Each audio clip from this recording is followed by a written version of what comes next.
many pre-draft coincidences are starting to add up. I've been up all night mapping out all of the connections. From the Raiders clearly leaking their draft plans, to teams clearly tanking for next year's draft already, to draft night trades that are about to go down. I am on every single trail. It seems in this year's NFL draft, everyone's prepared to let quarterbacks slide. I don't think the Titans are drafting a quarterback at first overall. I think that they're open to trading that pick. The Browns love Kenny Pickett for some reason, or maybe Deshaun Watson's trying to make a comeback, but it looks like they're going to be taking Travis Hunter or Abdul Carter at second. And the Giants added the Troll Twins this offseason of Jameis Winston and Russell Wilson to lead their quarterback room. I don't know if they're drafting a quarterback that high. We're going to talk more about the Giants' plans later. Keep in mind, next year's draft could include Arch Manning, a Manning family member. Cam Ward may be the only quarterback taken inside the top 5 picks this year. It's starting to look like Cam Ward might be the only quarterback taken inside the top 10 picks this year. Top 12 picks this year. Maybe top 15 picks this year. Which makes me wonder, does Shedeur Sanders know that he is about to slide in this draft? And does Sanders know that there's a team who, if he slides in this draft, is guaranteed, already has a deal done to trade up for him? Too many coincidences have piled up to ignore. Before I reveal all of them, remember to like the video. It's the free way you can support all of my content, liking these videos across the channel. Now let's go back to 2020. You probably don't remember because you probably weren't paying attention. But sneakily, Tom Brady invited Deion Sanders and his son to do quarterback workouts before Shedeur had even went to Jackson State. And when he finally did hit college, Tom Brady also invited the pair on his Let's Go podcast and offered Shedeur Sanders an NIL deal to become the first Brady brand athlete ever. You probably remember Vegas owner Mark Davis inviting only one draft prospect courtside to WNBA games. There was even a point last offseason where Deion Sanders was straight up telling the Raiders to draft his son to their faces. I just need you to do one thing. I need you to draft those Sanders boys next year. And while all this happened, the Raiders tanked. Like, last year's goal was to lose. And every time the Raiders lost the game, Shedeur Sanders tweeted, "Thank you, God." Now, the Raiders lose every single Sunday, but even Raiders fans are starting to draw this connection. Now, flash forward to today, well, the last couple weeks. Sanders reportedly met with the Las Vegas Raiders after refusing to participate in the NFL Combine, purposely hurting his draft stock, met with the Raiders, then met with other teams. And all of those other teams claimed that Shedeur Sanders was overtly cocky in the meetings, that he was arrogant, almost rude, intentionally hurting his draft stock. And if none of those coincidences convinced you, Sanders also stopped in Vegas to work out with new Raiders quarterback Geno Smith and even posted on Instagram about it with Geno. Like they both know something we don't. And I don't know, I've seen multiple viral clips of Shedeur Sanders getting Raiders colored shoes, for example, or having other small Raiders interactions where he just seems excited to be on that team. Now I say all of that because reports last year were that the Las Vegas Raiders were interested, but the price was too steep in trading up for quarterback Jaden Daniels. Even Devontae Adams confirmed that this was the player the Raiders wanted to somehow get in the draft. Don't know how you're going to get him from 12th overall, but that's what they wanted. The year before that, reports were that the Raiders GM wanted to trade up for CJ Stroud and Josh McDaniels blocked it. And in that situation, they were willing to trade the farm for him. I don't think that Shedeur Sanders is going to go with the 6th overall pick. I think the Raiders are possibly going to trade back from 6th or draft a player at 6th and trade back into the 1st round and draft a falling Sanders somewhere in the late teens. The more likely thing is for the Raiders to trade back just a little bit, get some extra draft capital, and pull the trigger on Shedeur Sanders, maybe at a little bit of a reach now that he's falling and his draft stock might be hurt a little bit, and still draft him at around 10. Maybe the Bears are coming up. Still draft him at around 11, 12, 13, 14, 15. Now, I know a lot of people will say that the Raiders GM basically said he's going to draft Ashton Genty. No GM says who they're going to draft. They actually would say something like that as a distraction or a temptation to a team like the Bears to come up and get Genty. They can get out of the Geno situation in 2 years of mentoring Shedeur Sanders. You also could say that Vegas has a lot of work to do before they go and get a quarterback, but there's just too many Tom Brady, Mark Davis, Deion Sanders connections to ignore. And when Pete Carroll retires, could Deion be ready to come to the NFL and coach his son in his 2nd contract? This all could be the Raiders' plan unless they completely ruin Shedeur's career, which is what I think is going to happen if they do get him. Maybe I'm looking into it too much, but these coincidences are piling up. Let me know what you think in the comments. Now we're going to go on to some teams that could have some hidden handshakes and some hidden deals that are going to go down on draft night or immediately after the draft. First, if you've never met me before, hi, I'm NFLmike.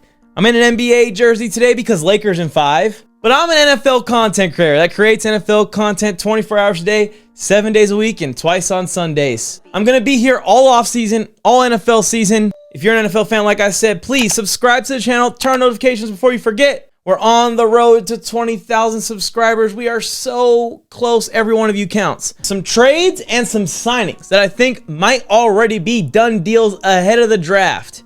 To stay on the Raiders and then move on from them and not talk about them the rest of this video, I either think Tyler Lockett's going to follow Geno to Vegas and Pete, or Amari Cooper reunion, already a done deal. Along with that, I'm going to bring up my Chargers.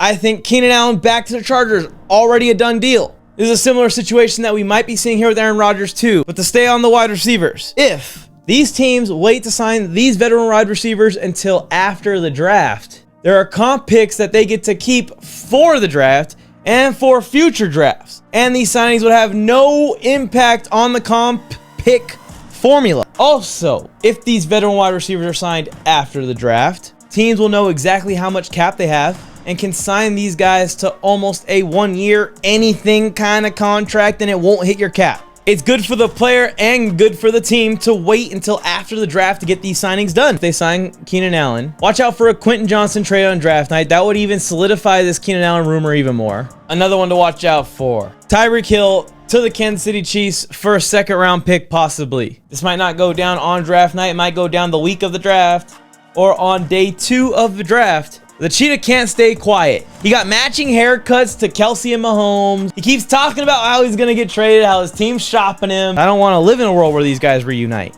Watch out for Kyle Pitts or Tyler Algier to get traded on draft night. Watch out for Von Miller back to Denver immediately after the draft. Same thing, saving those comp picks and signing this guy to a deal that he's really going to like. And I think others that could fall into this: Jesse Bates, Rasul Douglas, Asante Samuel Jr. Jedrick Wills could already have a handshake deal somewhere.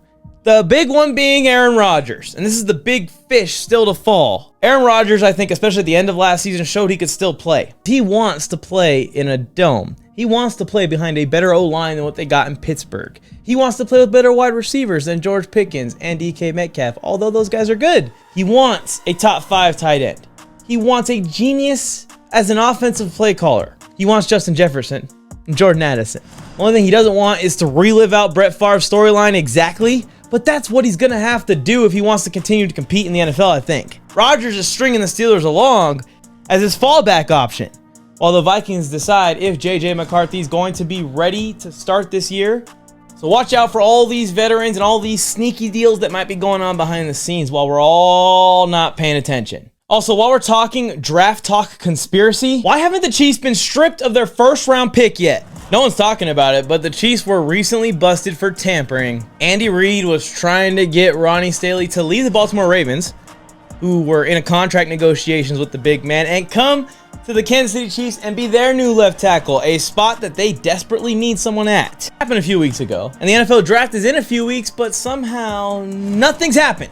This isn't the first time the Chiefs have been caught doing this either, because remember, Andy Reid was busted less than 10 years ago, trying to lure Jeremy Maclin from the Eagles to come to the Kansas City Chiefs, and successfully doing so. Why is it when the Miami Dolphins got caught trying to team up Sean Payton and Tom Brady while Payton was still on the Saints and Brady was still on the Bucks, did they lose their 1st round pick? Their owner got fined like $2 million. Even the Falcons last year were docked draft picks for tampering with freaking Kirk Cousins. But Reid and the Chiefs, 2nd time breaking these rules in 10 years, and they don't get anything? The Ravens are a contending team. A team in the AFC that's trying to take down the Chiefs. A team that the Chiefs may face in the AFC Championship again. This could have changed league history forever if Big Ron Stanley goes to the kingdom. I just don't know how the NFL hasn't taken the 31st overall pick away from the Chiefs yet. I feel like they're going to wait until after the draft, only take a 2nd round pick from them, and take it in next year's draft. And the final trail I'm on, and the one I'm most passionate about, there are NFL teams skipping this year's draft and already tanking for next year's draft. Where should I start? We'll start off with the New York freaking Giants. They keep making moves that just suspiciously make them worse, and it's like they've been getting ready for this for years. Let Leonard Williams go to the Seattle Seahawks. Okay, maybe you couldn't afford him. Then Xavier McKinley, in his prime, leaves New York for Green Bay, has his best season yet. And then, instead of signing Saquon Barkley, the face of New York, a guy that wanted to stay on the team, they gave a mega deal to Daniel Jones and kicked Saquon Barkley out the door to their division rival. And their recovery plan? They've already gotten rid of Danny Dimes. They drafted a wide receiver top 6 last year who can't contribute to winning football without a quarterback. So, to get him a quarterback, they go and sign him 30 interception Jameis Winston, who's a great teammate but may drive Malik Neighbors absolutely insane.